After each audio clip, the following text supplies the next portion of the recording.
Allah menyampaikan semua ibadah yang saya perintahkan itu sesungguhnya manfaatnya kembali kepada kita yang menunaikan, bukan kepada Allah. Jadi even Allah memerintahkan kita sholat pun, Allah nggak butuh dengan sholat kita.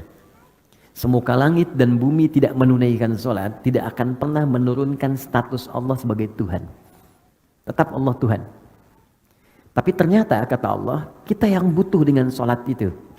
Karena saat kita menunaikan sholat dengan sempurna, maka semua manfaat sholat kembali kepada diri kita. Apakah itu sifatnya ketenangan? Orang sholat pasti akan cenderung jiwanya lebih tenang, kata Allah. Quran surah ke-20 ayat ke-14 digabungkan dengan Quran surah ke-13 ayat 28. Orang sholat dijamin oleh Allah hidupnya lebih bahagia. Quran surah ke-23 ayat 1 sampai dengan 2. Orang sholat dijamin oleh Allah doanya cepat terkabul. Anda dekat dengan orang tua memberikan apa yang kita minta. Anda dekat dengan pimpinan di kantor, maka akses pekerjaan dimudahkan. Anda dekat dengan Allah, logika yang sama. Apa yang tidak ada batas bagi Allah? Apa yang mustahil bagi Allah? Maka orang yang sholat, apapun yang dia minta, selama panjang benar sholatnya, maka Allah akan cepat mengabulkan apa yang dia minta. Sekarang kita akan masuk duduk di antara dua sujud. Saya akan terangkan pertama caranya, fikihnya, supaya benar cara kita menunaikan. Kedua bacaannya, dan yang ketiga hikmahnya. Apa esensi dari perbuatan itu? Apa hikmah dari bacaan itu, dan bagaimana kita mengaktualisasikan dalam kehidupan kita. Ingat rumus dasarnya, setiap gerakan dan bacaan sholat itu ada maknanya. Kalau orang sudah benar diampuni, maka dirinya singkatnya akan dijaga oleh Allah dari perbuatan maksiat. Pertanyaan saya, bukankah Anda mengucapkan Rabbighfirli, Rabbighfirli, Rabbighfirli berapa kali dalam sehari? Zuhur 2 kali, Asar 2 kali, Maghrib 2 kali, Isya 2 kali, 8, subuh sekali, 9 kali. Anda sudah memohon minta ampun kepada Allah 9 kali dalam sehari paling minimal. Tapi kenapa masih berbuat salah? Jangan-jangan kalimat ini tidak pernah diucapkan dengan hati kita. Hanya mengalir di lisan saja. Karena itu setiap kali sholat, muncul zuhur, coba kenali apa maksiat yang kerjakan dari subuh sampai zuhur. Sehingga kita bisa sesali. Zuhur ke asar, apa yang salah? Evaluasi, kita sesali. Sampai ke isya. Kalau sampai isya benar kita istighfarnya, maka tidurnya tenang. Boleh jadi malam itu adalah malam terakhir kita terbaring di muka bumi untuk berpindah kepada alam lain dengan ketenangan yang lebih daripada sebelumnya. Dengan bawaan ampunan Allah Subhanahu wa taala. Itulah duduk di antara dua sujud. Bismillahirrahmanirrahim. Assalamualaikum warahmatullahi wabarakatuh. Ya, kita akan coba masuk dulu pada kajian kita sehingga kurikulum kita bisa tersambung. Ya, saya mohon izin kita membuat sebuah kurikulum supaya kajian kita teratur gitu ya, dan ada bahasan yang jelas untuk dikaji. Kita di fikih sholat karena ini memang yang paling dasar yang harus dikuasai oleh setiap muslim supaya manfaatnya kembali kepada kita.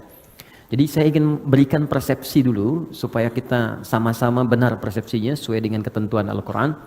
Allah menyampaikan semua ibadah yang saya perintahkan itu sesungguhnya manfaatnya kembali kepada kita yang menunaikan, bukan kepada Allah. Jadi even Allah memerintahkan kita sholat pun, Allah nggak butuh dengan sholat kita. Semuka langit dan bumi tidak menunaikan sholat, tidak akan pernah menurunkan status Allah sebagai Tuhan. Tetap Allah Tuhan. Tapi ternyata kata Allah, kita yang butuh dengan sholat itu.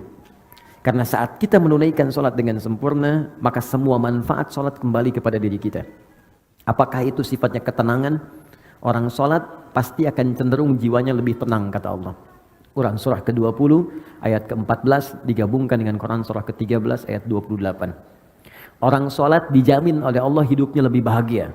Quran surah ke-23 ayat 1 sampai dengan 2. Orang sholat dijamin oleh Allah doanya cepat terkabul.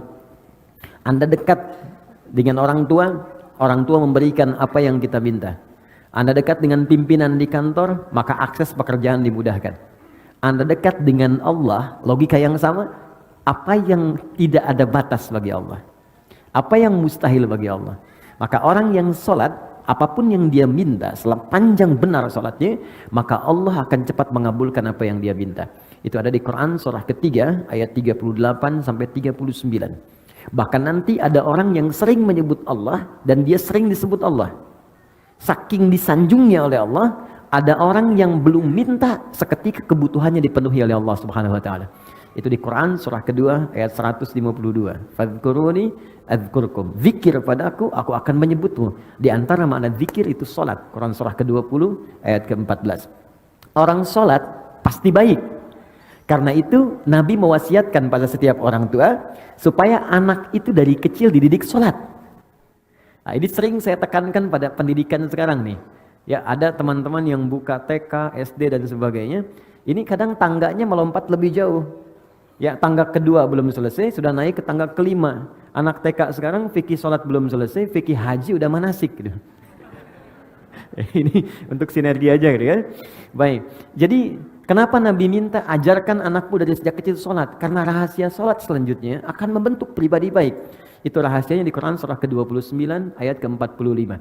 Inna sholata tanha 'anil fahsya'i wal munkar. Sungguh salat yang ditunaikan dengan benar akan menjauhkan pelakunya dari dua sumber keburukan. Satu fahsya, dua munkar. Tidak ada yang ketiga. Jadi prinsipnya semua orang yang salat pasti mendapatkan manfaat-manfaat terbaik dalam hidup. Tapi pertanyaannya, mohon izin maaf sekali lagi, kenapa kita melihat orang salat bahkan tidak mendapatkan satu di antara apa yang disampaikan tadi? Quran mengatakan orang salat pasti baik. Tapi kenapa sekarang ada orang salat berbuat yang tidak baik? Fahsya dikerjakan. Fahsya itu kan termasuk pornografi, porno aksi, LGBT, kata-kata jorok, kata-kata kotor, itu fahsya.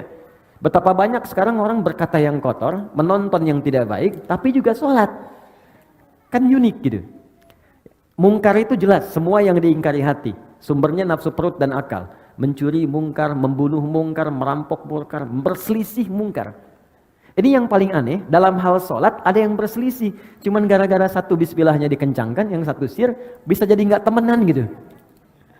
Cuman beda-beda, gara-gara beda majelis ilmu, bisa saling mencela. Padahal sama-sama sholat. Apa persoalannya? Maka kata Al-Quran, biasanya ada dua sumbernya. Satu, kebanyakan orang sholat kurang khusyuk atau bahkan tidak khusyuk dalam sholatnya. Itu di Quran surah kedua, ayat ke-45 sampai 46. Dan yang kedua, ini persoalan klasiknya, maaf, kata Al-Quran boleh jadi orang sholat itu tidak paham, tidak mengerti apa yang ia kerjakan dan ia baca dalam sholatnya. Jadi ruku tapi nggak ngerti yang dilakukan. Sujud nggak paham yang dibacakan. Ya bagaimana kita bisa khusyuk kalau kita nggak menikmati apa yang kita lakukan? Anda bekerja tapi tidak paham yang dikerjakan, kan nggak akan maksimal pekerjaan. Anda sholat tapi tidak mengerti yang dibaca, bagaimana bisa merasakan kenikmatan? Ada orang dulu baru takbir, saking nikmatnya dalam takbirnya, itu sakit di kakinya nggak kerasa. Sahabat Ali bin Abi Thalib itu masya Allah pernah kakinya itu terkena duri. Ya, kalau bahasa Jepangnya kacugak, kena duri kecil gitu. Jadi setiap disentuh sakit, dipegang sakit sampai teman-temannya datang sahabat ingin mengambil sakit. Ya, kata satu orang, beliau mengatakan, udah saya tahu kapan ngambilnya katanya. Saya tahu kapan mengambilnya. Sekarang jangan diganggu. Begitu tiba waktu sholat, dikisahkan sholat zuhur, begitu beliau takbir, yang satu kawannya mengatakan ini saatnya. Begitu takbir diambil durinya, nyaris tidak ada ekspresi apapun di wajahnya. Yang tadinya baru disentuh ya, sentuh sedikit udah terasa gitu. Wajah memerah. Itu sudah takbir, nggak ada ekspresi perubahan di wajahnya. Saking nikmatnya gitu. Ada orang yang bahkan memprioritaskan sholat dibandingkan dengan tidurnya. Saking merasakan kenikmatannya. Bahkan puncak paling tingginya, ada memang orang sholat untuk mensyukuri semua nikmat yang Allah berikan. Bukan karena sholatnya. Karena merasa sudah banyak pemberian Allah yang belum disyukuri. Nah karena itu teman-teman, bagaimana mendapatkan semua kenikmatan itu? Maka Allah jelaskan keterangannya di Al-Quran. Nabi berikan detailnya dalam penjelasan sunnah beliau. Nah kita sudah sampai pada pembahasan di pertemuan lalu ke sujud kan? Baik, ke sujud, sekarang kita akan masuk duduk di antara dua sujud. Saya akan terangkan pertama caranya, fikihnya, supaya benar cara kita menunaikan. Kedua bacaannya, dan yang ketiga hikmahnya. Apa esensi dari perbuatan itu, apa hikmah dari bacaan itu, dan bagaimana kita mengaktualisasikan dalam kehidupan kita. Ingat rumus dasarnya, setiap gerakan dan bacaan sholat itu ada maknanya. Nanti pertemuan berikutnya saya coba bawakan buku-buku untuk referensi. Saya bawakan yang asli insyaallah, bahasa Arab. Masih asli ya, saya tunjukin. Ini kitabnya yang ini, kitabnya yang ini, kitab yang ini. Jadi saya gabungkan jadi satu. Oke, saya coba selesaikan, saya sedang menulis tentang buku sholat, fikih sholat. Nanti kalau sudah selesai, insyaallah mudah-mudahan bisa dibagikan. Baik teman-teman, kita fokus. Sekarang kita akan bangkit dari sujud ke duduk di antara dua sujud. Baik, pelan-pelan. Setelah ini saya mungkin hanya 30 menit menerangkan ini. Setelah itu kita kembali ke diskusi. Apa yang Anda ingin diskusikan, kita silahkan nanti share dalam sisa kesempatan yang mungkin kita dapatkan. Baik, posisinya sujud. Ada yang bisa bantu saya? Baik, tapi di sini kayaknya agak kurang ini ya. Kurang kuat ya. Oh, silakan. Nanti ini tunjuk sana, terus tunjuk sampai ke belakang. Oke, silakan. Ayo Mas, bismillah. Di sana ada layar kan ya? Jadi kelihatan ya. Jadi walaupun tak nampak ya bisa kelihatan sini. Mohon izin bisa sujud Mas. Ya, mungkin akan lebih baik hadapnya ke arah sini aja. Tahan. Kalau sujud itu kan berarti dari i'tidal kan? Ya, saya mulai dari i'tidal, bangun dulu sebentar. Ya, sami Allahu liman hamidah. Oke, tahan sebentar sampai sini. Ini bisa tangannya diangkat menghadap ke sana, depan. Bisa sejajar dengan bahu di sini, ya. Di hadis Muslim nomor hadis 397, termasuk di Al-Bukhari nomor hadis 711. Kalau ditanya siapa yang meriwayatkan, namanya sahabat Abu Hurairah. Dapatnya dari mana? Namanya Khalad bin Rafi Az-Zuraiqi, langsung dari Nabi sallallahu alaihi wasallam. Jadi kalau Anda mengangkat tangan, boleh sejajar dengan bahu, hadwa mankibaihi, atau sejajar dengan daun telinga, naik sedikit di sini. Ya, di sini. An-Nasai nomor hadis 1101. Kemudian dalam ruku kemudian i'tidal, sami Allahu liman hamidah. Ini tangan ada 3 pilihan. Pertama, boleh diangkat sejajar dengan bahu di sini. Kedua, sejajar dengan daun telinga. Atau yang ketiga, mursal, tangan tidak mengangkat sama sekali. Cukup kita bangkit, sami Allahu liman hamidah. Ini biasanya dipraktekkan yang ketiga di mazhab Maliki. Ya, dari Imam Malik. Sekarang penyebarannya di Afrika Utara dengan wilayah Mediterania. Jadi misalnya ada Libya, Tunisia, Maroko, Aljazair. Maroko itu combine dengan Syafi'i, nyebrang sedikit ke Itali, ke Spanyol, ke Prancis, daerah sana, itu Maliki. Jadi kalau bismillahnya nggak dibaca. Kalau sholat tangannya langsung begini.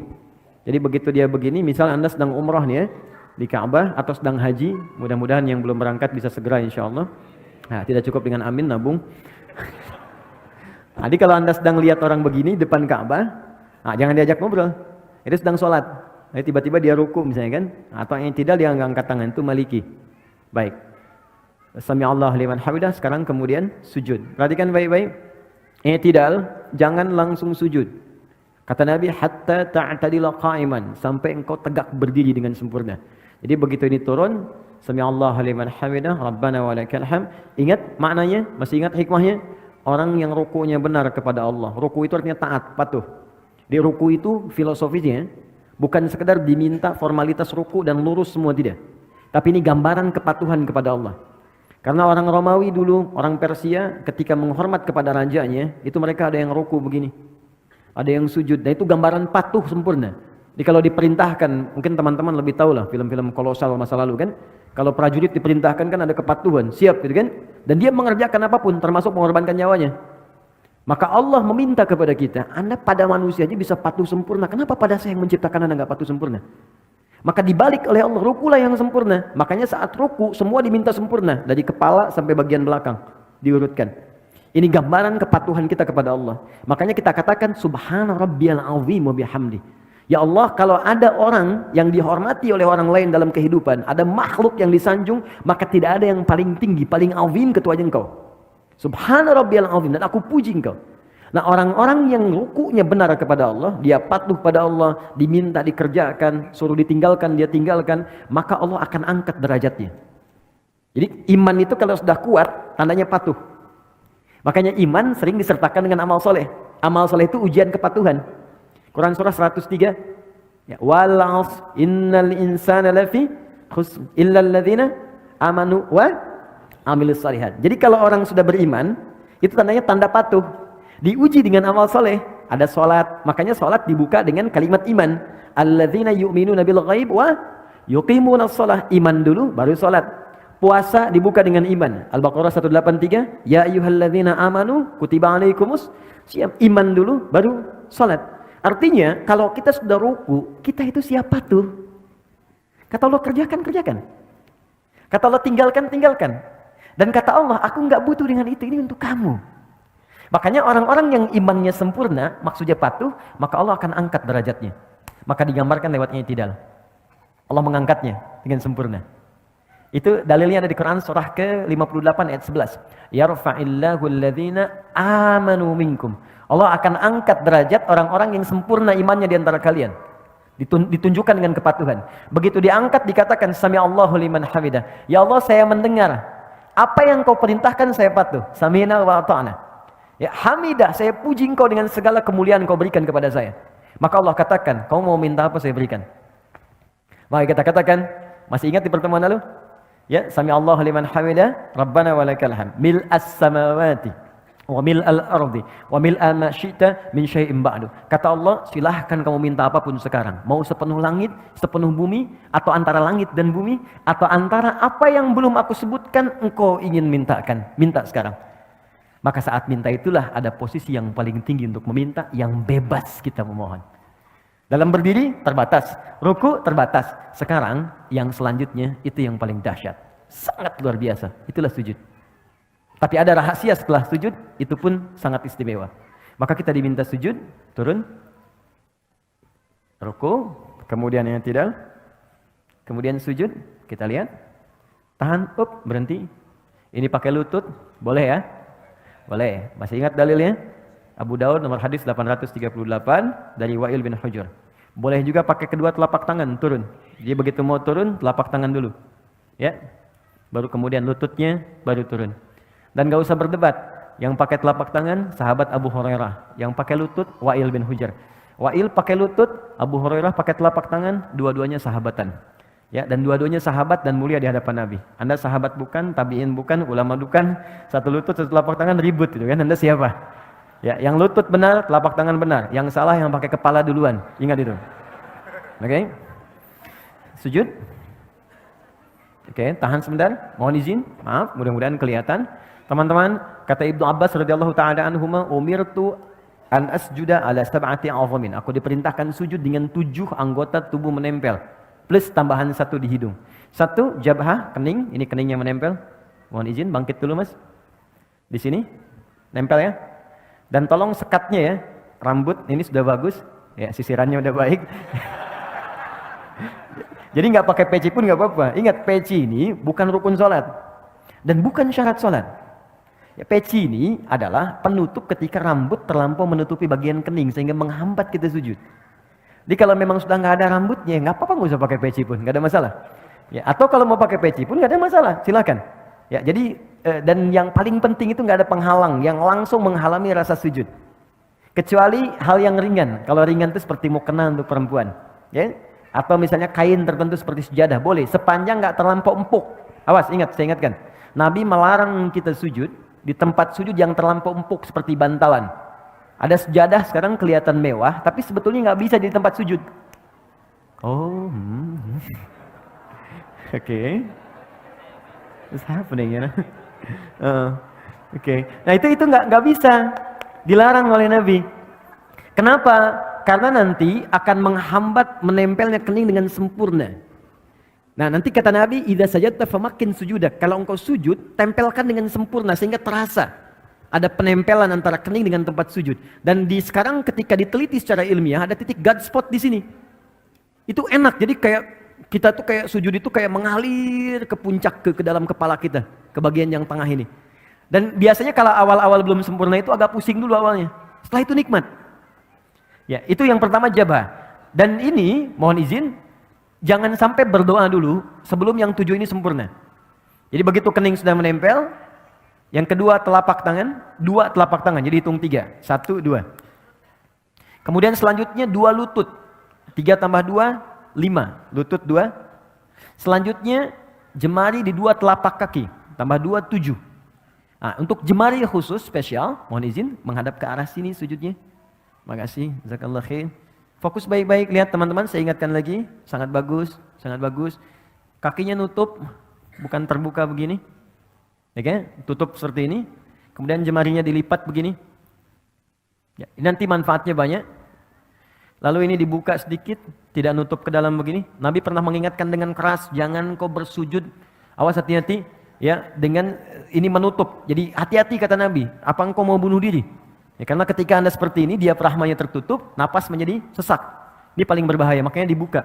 Ini saya tekankan karena ada sebagian mengatakan kalau perempuan itu ada yang mengatakan ditutup begini, itu tidak. Sama laki-laki dengan perempuan, sama saja.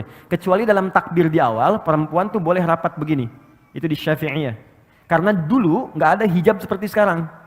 Ya jadi terbuka pendek, makanya saat bertakbir begini akan kebuka. Karena itu ditutup begini. Ya, seperti ini. Kemudian kata Nabi, usahakan ini ada rongga. Ya, kalau dalam bahasa Arab di hadisnya anak kambing kalau lewat dia bisa lewat. Tapi anak kambing itu ukuran bagi orang Arab kecil. Bagi kita mungkin anak kucing gitu kan, atau kucing. Jadi kalau sekarang Anda sudah diminta anak kambing lewat ukuran kita, orang sekarang mungkin nggak akan pernah lewat. Ya. Poinnya ada jeda. Sekarang bangun mas, izin. Perhatikan baik-baik.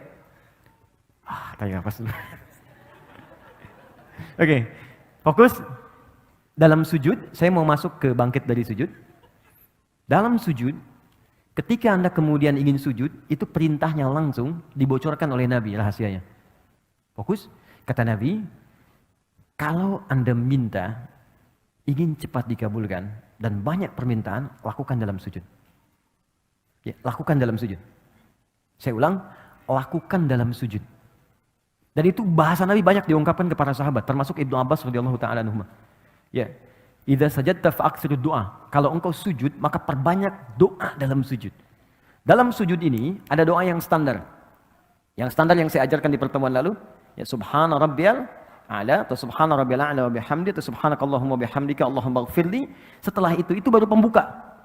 Setelah itu silakan minta yang seluas-luasnya. Ada yang di rumah tangga kebutuhan, minta. Dan enggak perlu dilafadzkan dalam hati kita. Ya Allah sayangi suami saya, ya Allah sayangi istri saya, ya Allah berkahi keluarga kami, ya Allah cerdaskan anak saya, ya Allah terima ya Allah kebutuhan, ya Allah orang tua saya sayangi, ya Allah jika mereka telah wafat lapangkan kuburnya, ya Allah jika anak saya mendahului saya sayangi ia, jadikan dia sebagai pangeran-pangeran surga, putih-putih surga. Karena sementara itu tertukar, ada yang ayahnya wafat duluan, ibunya duluan, ada anaknya dipanggil duluan. Nabi pernah berita gembira pada seorang ibu yang mengandung, tiba-tiba ketika melahirkan anaknya wafat. Ibu itu bersedih, lalu turun sebuah kalimat yang sangat indah. Dia sudah menjadi bidadari dan pangeran di surga. Kenapa engkau orang tuanya mesti bersedih? Dan kalau orang tuanya benar, beramal dengan sempurna, maka anak itu akan menghijab dia dari neraka.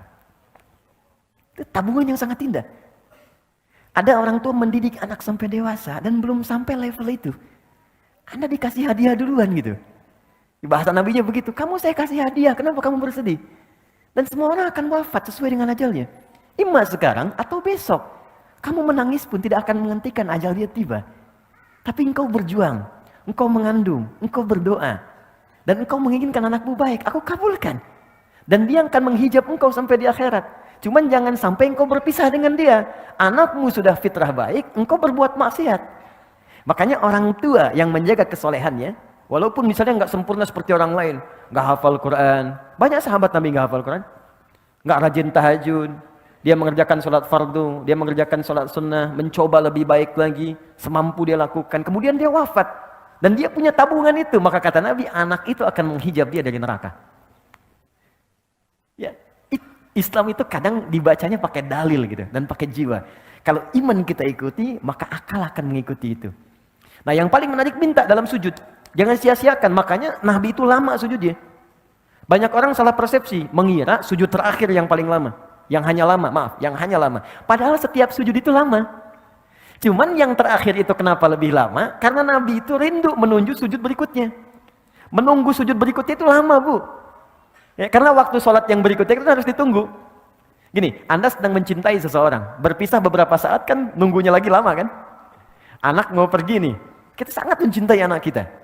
Dan dia baru kembali pekan depan, nunggunya lama kan? Makanya di bandaranya tungguin. Sampai pesawatnya naik, diliatin. Garudanya udah terbang, padahal naiknya pakai Emirates sebenarnya kan. Diliatin, sama Nabi itu tidak ada puncak kerinduan kecuali saat sholat ketika menghadap Allah. Makanya sujud terakhirnya lama karena beliau mengharapkan perjumpaan sujud kembali. Nah, untuk kitanya doa yang diperbanyak. Tapi ingat, ini pengantar kepada duduk di antara dua sujud. Saya akhiri pengantarnya. Sujud bukan sekedar meminta kita untuk berdoa. Tapi itu adalah puncak kepatuhan yang paling dalam sebagai ikrar komitmen kita kepada Allah. Supaya kita benar-benar patuh dalam hidup ini dari ujung kepala sampai ujung kaki.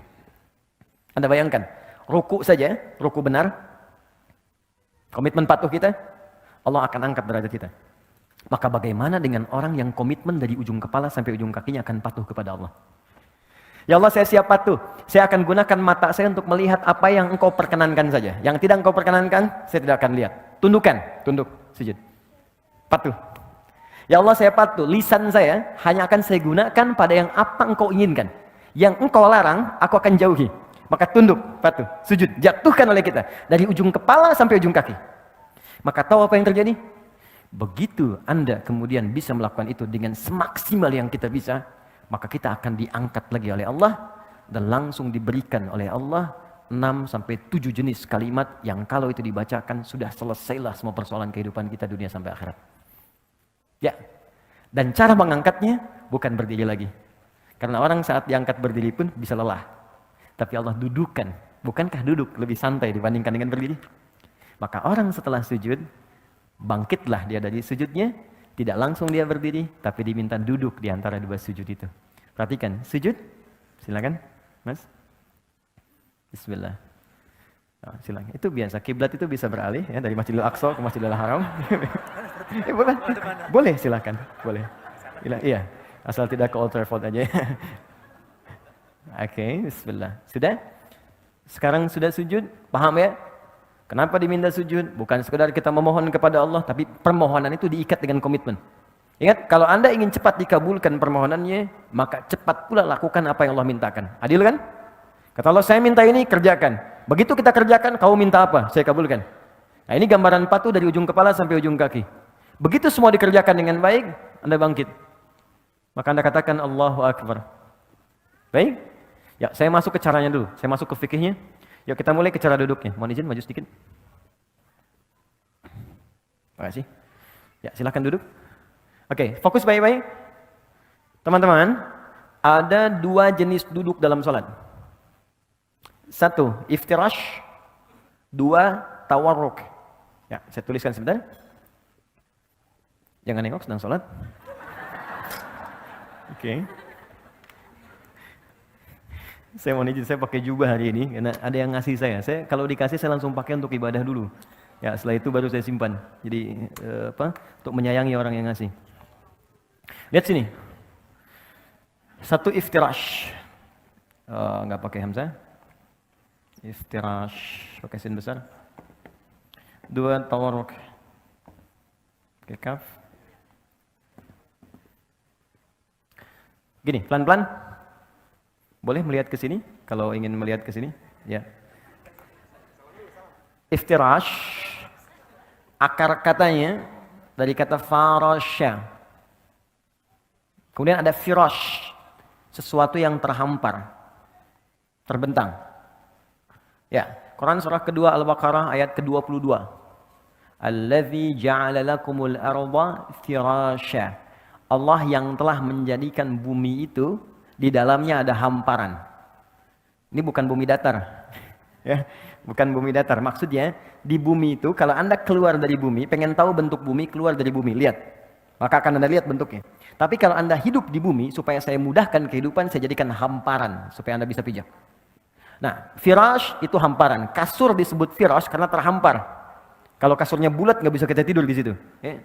Kemudian yang paling menarik, kalau kita berusaha menghamparkan sesuatu dengan sempurna, maka tambahkan alif dengan ta, sehingga kalimatnya berubah dari firash menjadi iftirash.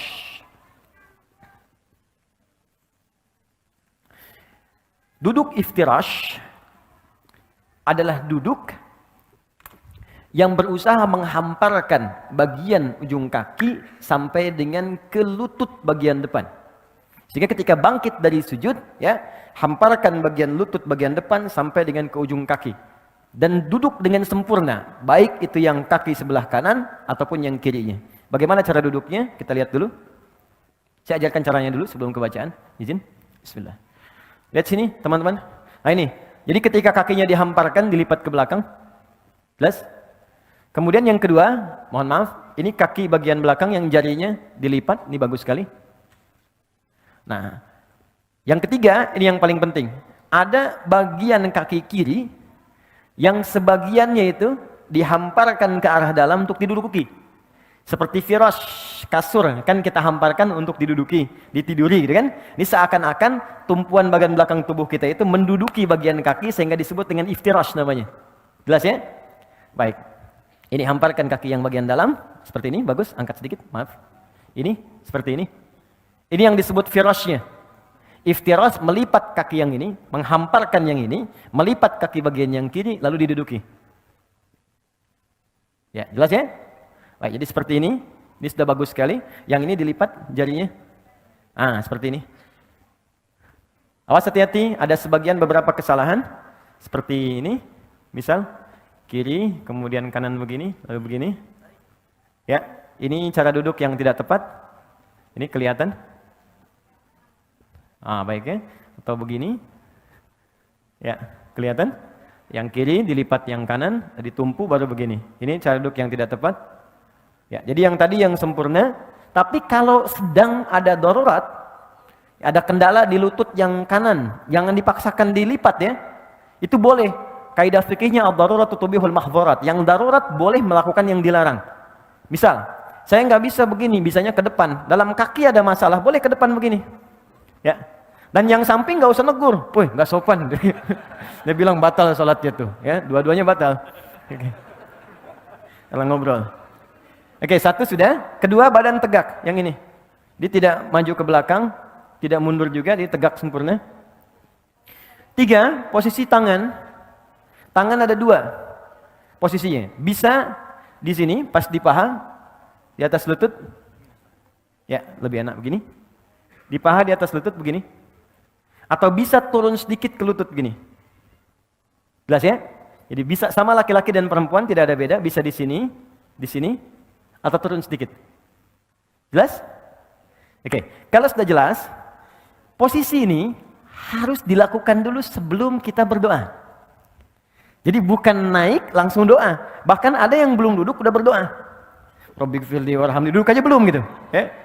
Jadi Nabi mengajarkan duduk dulu dengan sempurna supaya darah mengalir dengan nyaman dulu, kitanya enak dulu. Jadi berdoa dalam keadaan enak. Seperti begini, teman-teman kalau doa bangun tidur apa? Kullu nafsin dha'iqatul maut. Alhamdulillahilladzi ahyana ba'da ma amatana wa ilaihin. Oke, tapi itu kan tahap ketiga. Mana tahap pertama keduanya? Kembalikan ke hadisnya di Ibnu Abbas. Hadisnya di Abu Daud dari Ibnu Abbas radhiyallahu taala anhuma, nomor hadis 1369. Ya, jadi kata Ibnu Abbas, kana Nabi sallallahu alaihi wasallam, ya adalah Nabi sallallahu alaihi wasallam idza staiqadha min naumihi, kalau bangun dari tidurnya itu enggak langsung doa. Ini bukan bangun berdoa, tidak. Fajalasa, maka duduk sebentar. Duduk dulu. Di sunnahnya begitu bangun duduk. Wa athara biyadihi, ya, wa masaha biyadihi min athara naumi.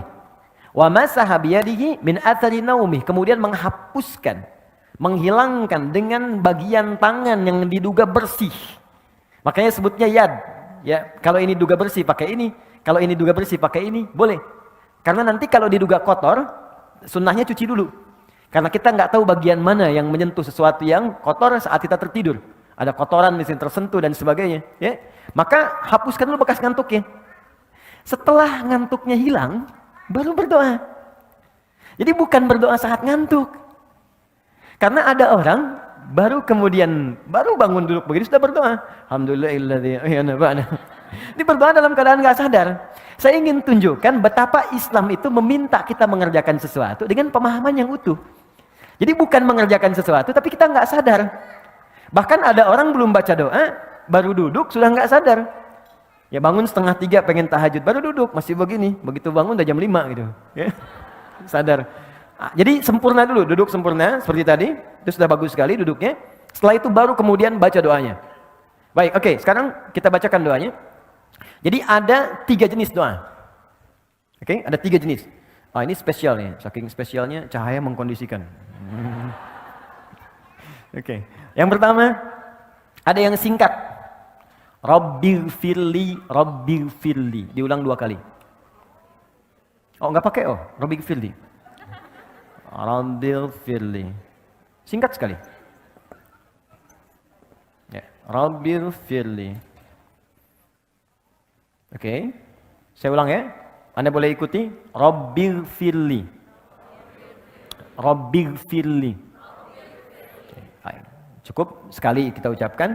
Rabbighfirli, ulang sekali lagi. Jadi 2 kali disebutkan. Rabbighfirli, Rabbighfirli. Ini bagian pertama. Hadis sahih. Tahan. 2, ada yang sampai 3 lafaz. Rabbighfirli, warhamni, warzuqni. Sampai 3 lafaz. Ada yang sampai 4 sampai 5 lafaz. Rabbighfirli, warhamni, wajburni, warfa'ni, warzuqni. Ada yang 6 lafaz.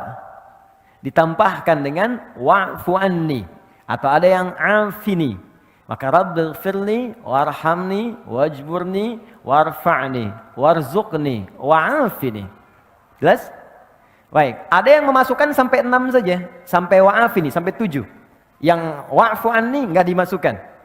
Baik ya? Enggak ada masalah. Karena ada beberapa referensi menyebutkan dengan tambahan wa'fu anni. Walaupun itu syarah sebetulnya. Syarah. Ya. Kalau kita cukupkan sampai wa'afini, boleh. Wa'fu anni ada dalil juga, walaupun dalil sifatnya syarah, tapi tidak harus langsung diperdebatkan juga. Toh tidak akan juga mengganggu sah tidaknya sholat seseorang. Balikan sini. Saya tuliskan. 1, Rabbighfirli. 2, warhamni.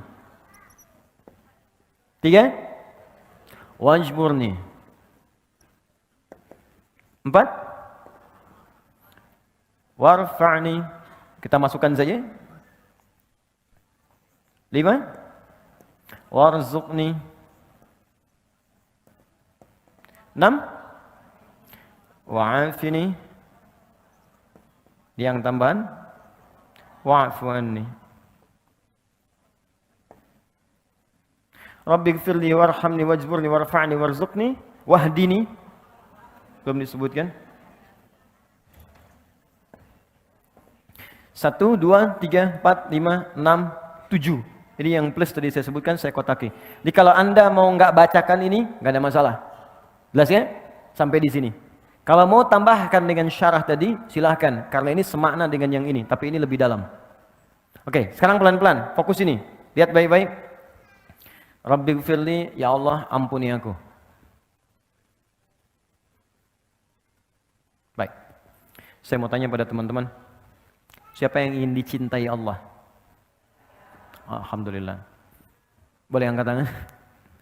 Oke, tahan. Allah itu kalau sudah mencintai seorang hamba, maka yang pertama diberikan bukan dunia. Ingat itu. Jadi jangan Anda persepsikan kalau status sosial di dunia kita meningkat, itu tandanya cinta Allah datang. Belum tentu. Kedudukan meningkat, harta bertambah, jangan dipersepsikan Allah sedang menyayangi kita. Kalau saat yang bersamaan, ciri ini tidak kita dapati. Ternyata ketika Allah mencintai seorang hamba, maka yang pertama Allah berikan adalah ampunan dari semua dosa yang pernah ia kerjakan. Itu ada di Quran surah ketiga ayat 31. Paling kiri sebelah atas di mushaf. Qul in kuntum tuhibbunallaha fattabi'uni yuhibbukumullahu wa yaghfir lakum dzunubakum. Katakan Muhammad pada umatmu semua, jika kalian serius mencintai Allah, maka buktikan cintamu dengan mengikuti semua tuntunan Rasul. Ikuti. Kata Nabi jadi baik, baik. Kata Nabi sholat, sholat. Kata Nabi berhijab, berhijab. Kata Nabi tinggalkan ini, tinggalkan. Nah, yang paling menarik, yuhibbukumullah, Allah akan cintai kalian. Ketika cinta Allah itu diberikan, ini yang paling indah. Wa yaghfir lakum dzunubakum, maka yang pertama diberikan adalah ampunan dari semua dosa. Jadi di Al-Qur'an itu ada redaksi begini, ada dzunub, ada dzambun. Dzambun itu satu kali dosa. Sekali dosa. Itu ditemukan misal di Quran surah ke-Ghafir, surah ke-40 ayat 3. Ghafiri dzambi wa qabilit taubi. Ghafiri dzambi, aku turunkan sifat ghafir dzambi untuk mengampuni orang yang berbuat satu kali dosa. Jadi kalau Anda misal ya berbuat salah sekali nih, mata salah lihat nih. Salah lihat. Ya, ada gambar yang tidak layak dilihat, salah. Yang paling aneh lisannya istighfar. Astagfirullah, salah nih. Jadi lisan istighfar tapi mata ngelihat kan. Baik, salah itu. Ketika sekali berbuat salah, kata Allah, saya nggak akan biarkan hambaku pulang kepadaku dalam keadaan kotor dengan dosa. Engkau lahir bersih, kenapa pulang kotor? Maaf ya, jangankan Allah gitu. Ibu punya anak, teman-teman punya anak, pulang ke rumah dengan kaki kotor kan kita nggak mau kan? Nah kotor, cuci dulu kan, baru masuk rumah. Anda pengen ke surga, badannya kotor. Ya Allah yang punya nggak akan mau. Kamu kotor, bersihin dulu. Makanya kata Allah, satu titik kotoran pun melekat pada dirimu, aku ingin kau bersihkan dulu. Aku turunkan sifatku namanya Ghafir. Engkau minta ampun padaku, aku ampuni dosamu walau sedikit. Tapi pertanyaan saya, siapa yang punya dosa sedikit? Yang punya dosa sedikit angkat tangan, saya pulang. Oke, mata berapa kali berbuat salah? Telinga salah dengar, lisan salah ucap. Pikiran juga sudah salah. Ustadz belum datang, udah 30 menit, kemana sih Ustadznya? Iya ya. Oke, kaki berapa kali salah melangkah? Udah banyak dosanya. Maka ketika itu diakumulasikan, kemudian dikumpulkan, maka berubahlah kemudian kalimatnya dari dzambun menjadi dzunubun. Nih, bentuknya jamak, plural. Pindah ke sini. Yang paling dahsyat kata Allah, maaf ya, cinta Allah itu kalau sudah diberikan, maka dia tidak akan kenal batas. Bahkan pendosa yang paling buruk pun dalam hidupnya, kata Allah, aku akan berikan peluang untuk mendapatkan cintaku. Ketika Allah memberikan cintanya, kalimatnya bukan menggunakan zambun, tapi dzunub. Yuhibbukumullah, ketika Allah mencintai Anda, wa yaghfir lakum dzunubakum, maka aku akan ampuni semua dosa-dosa yang pernah kau kerjakan. Jangan takut. Kita itu sama. Sepanjang kita mau mendekat. Bahkan ada ayat indah sekali. Ayat ini turun pada pelaku dosa besar yang sudah pesimis. Jadi dia udah menyimpulkan, udahlah. Ini saya lihat wajah saya ini wajah neraka nih. Udah banyak salahnya. Udah hitam, udah lumpur begini nih. Orang memandang nih gak ada kesempatan ke surga. Udah pokoknya jelek. Setiap orang melihat saya jelek semuanya. Dia pernah berzina, dia mabuk, dia kriminal luar biasa. Tapi tahukah Anda? Tiba-tiba pada orang ini turun satu ayat yang sangat indah yang membuat orang itu jatuh tertunduk dan tobat di hadapan Allah. Ayatnya indah. Quran surah 39 ayat 53.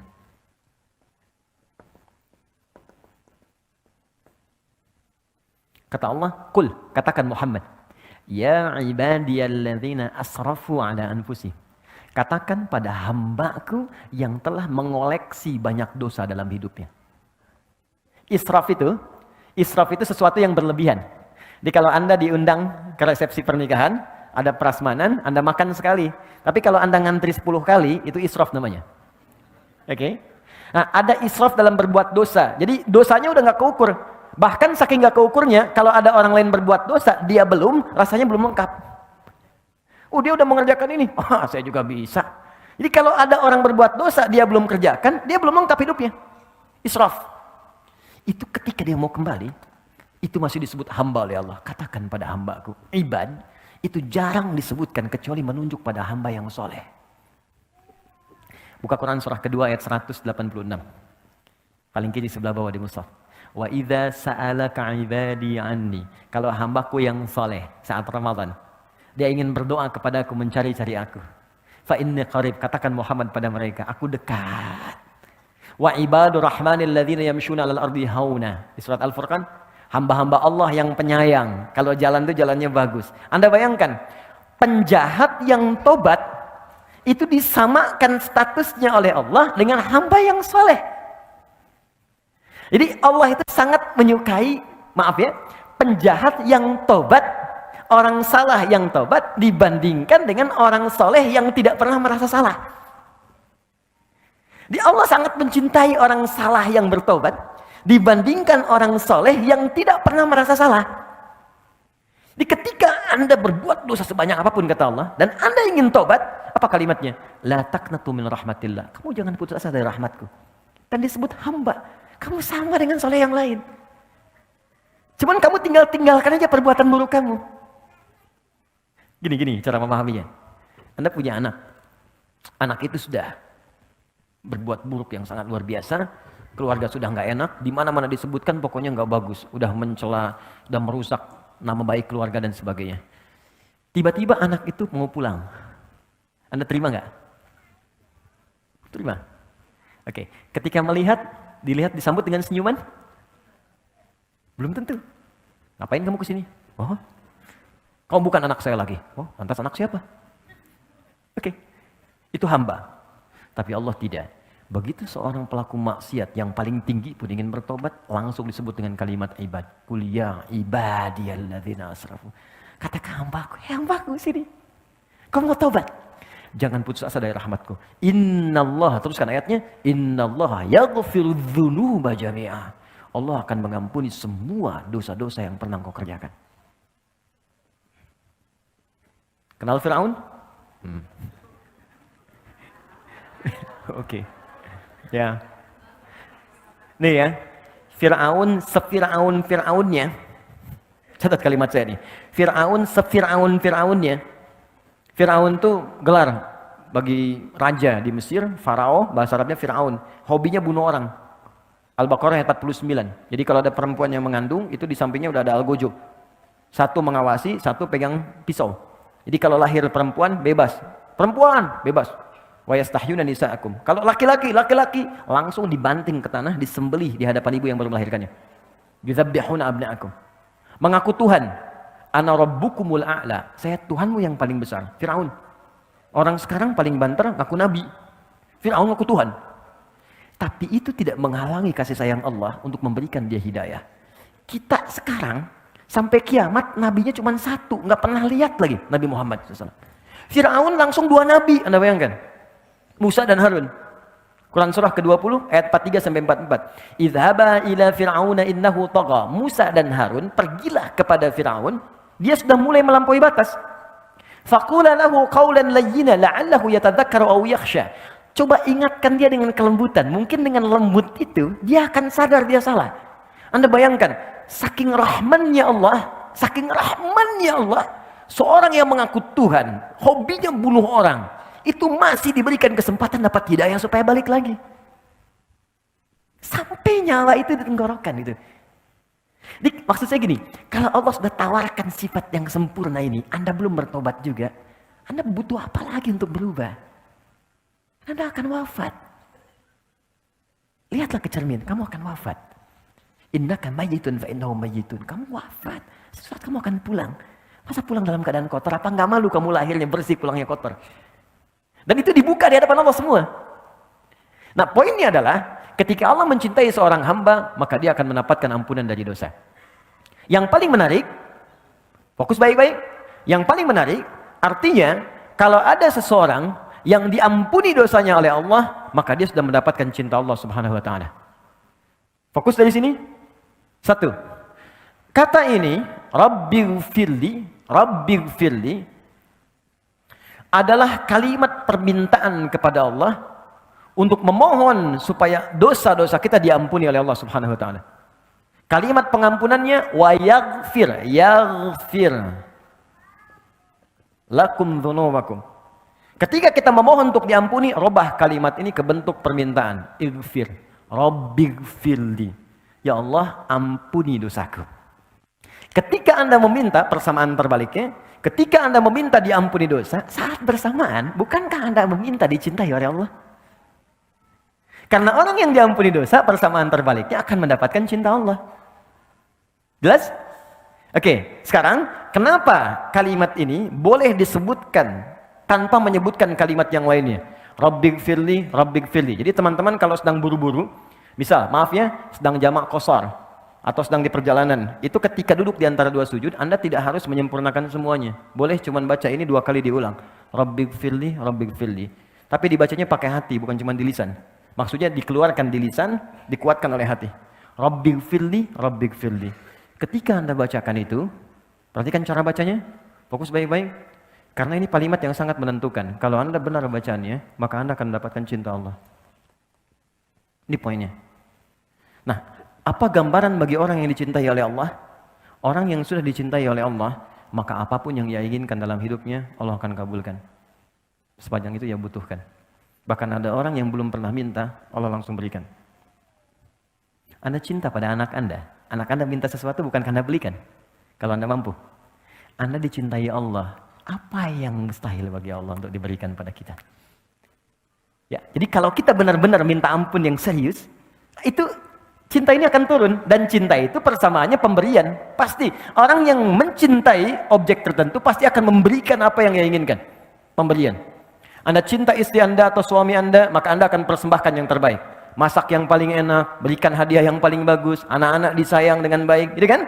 Allah mencintai kita, maka apapun yang kita minta pasti diberi. Selama itu kita butuhkan.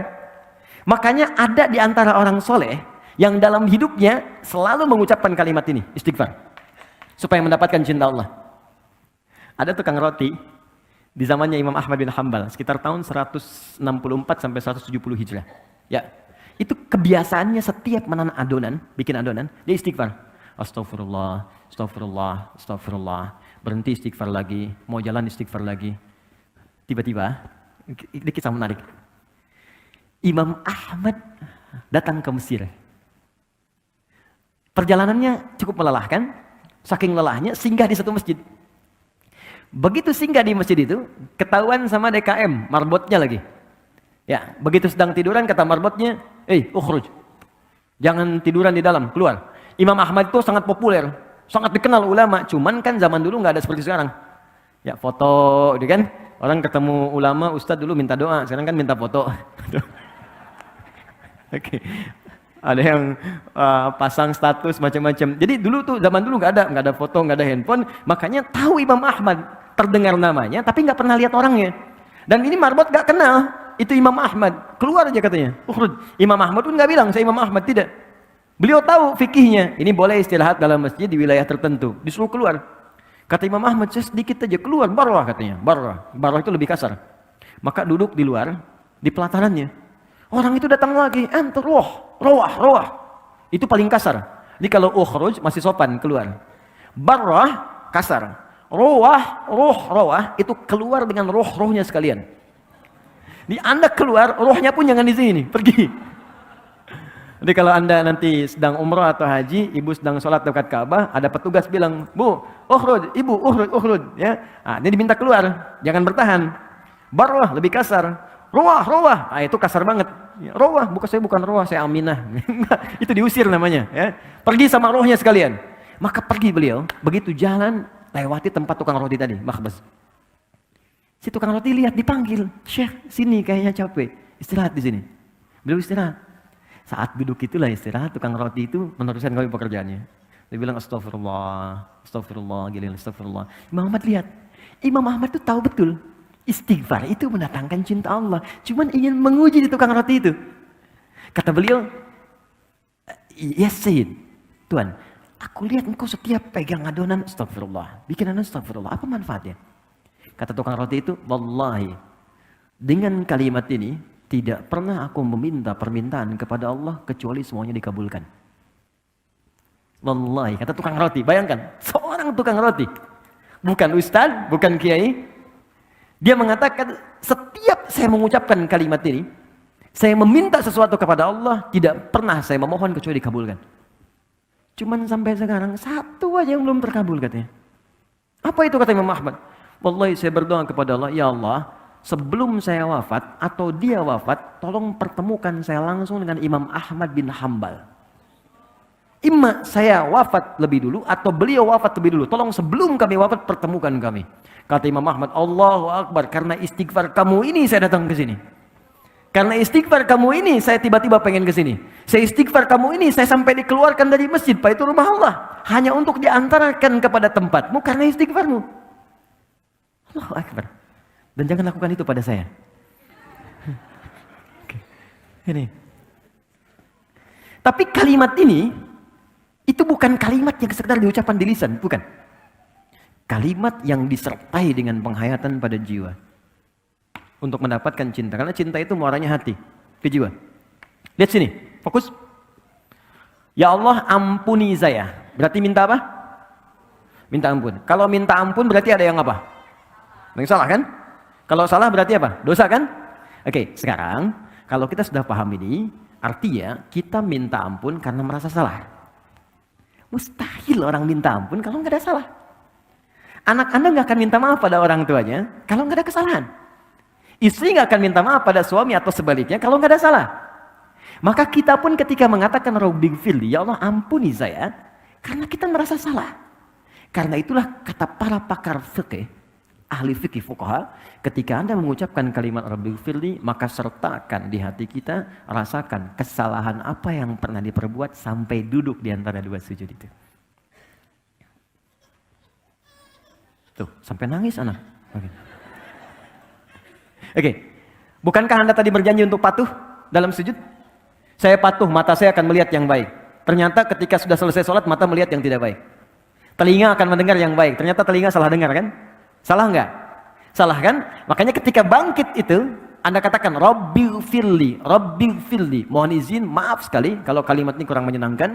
Ketika Anda katakan Rabbighfirli, segera rasakan kesalahan apa yang pernah dikerjakan dari ujung kepala sampai ujung kaki. Mata pernah salah lihat apa?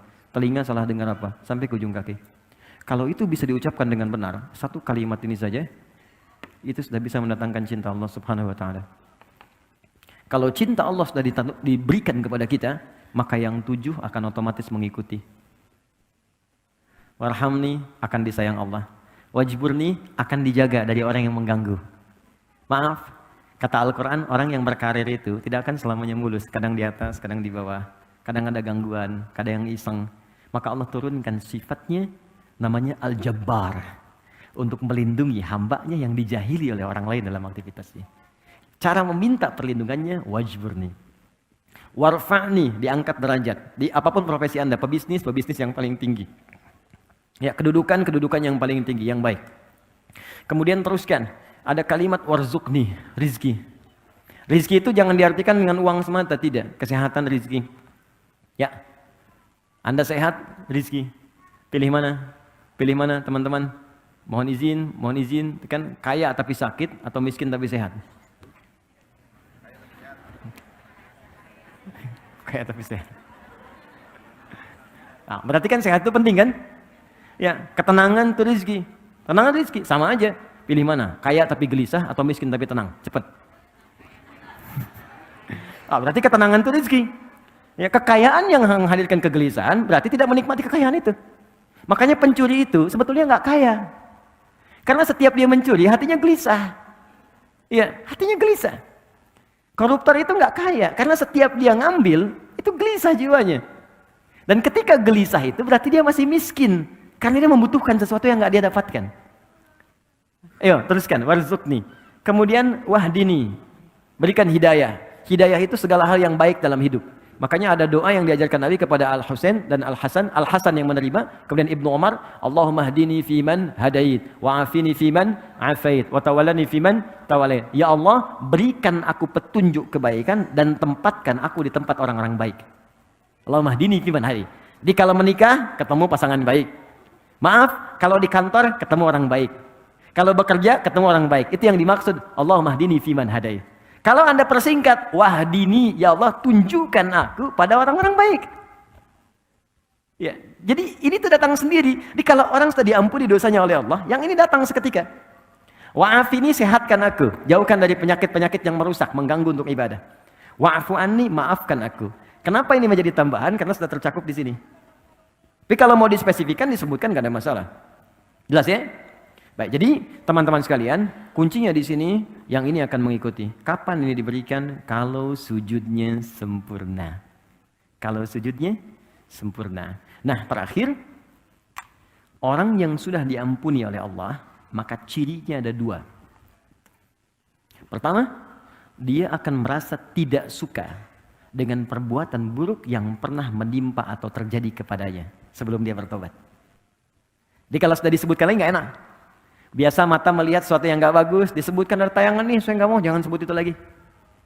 Atau berbuat sesuatu yang nggak bagus, datang ke tempat yang nggak baik, melakukan sesuatu yang dilarang. Begitu diceritakan nggak enak, jangan sebut itu lagi. Saya udah berubah sekarang.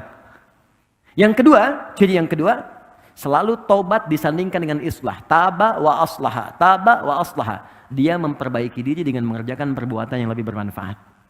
Berbahagialah kalau Anda sekarang sudah mulai pengen ke majlis ta'lim, ikut kajian. Artinya Allah sudah menginginkan kita baik. Jadi kalau Allah ingin kita baik, kitanya nggak berubah baik, lantas apa yang bisa membuat kita berubah jadi baik? Itu poinnya. Nikmati itu dan tolong jangan samakan level dengan yang lain. Ya, Anda kalau ingin mengukur, ukur dengan diri Anda. Jangan samakan dengan yang lain. Karena Allah ketika memberikan penilaian, ukurannya pribadi kita. Kita boleh kemudian merasa iri, ghibtah namanya, dengan kesolehan orang. Tapi jangan mengukur kesolehan orang lain untuk menilai diri kita soleh. Tapi kita bisa berlomba untuk mencapai apa yang telah dihasilkan. Anda hijrah, belum hafal Quran. Jangan diukur kalau hijrah, itu harus hafal Quran.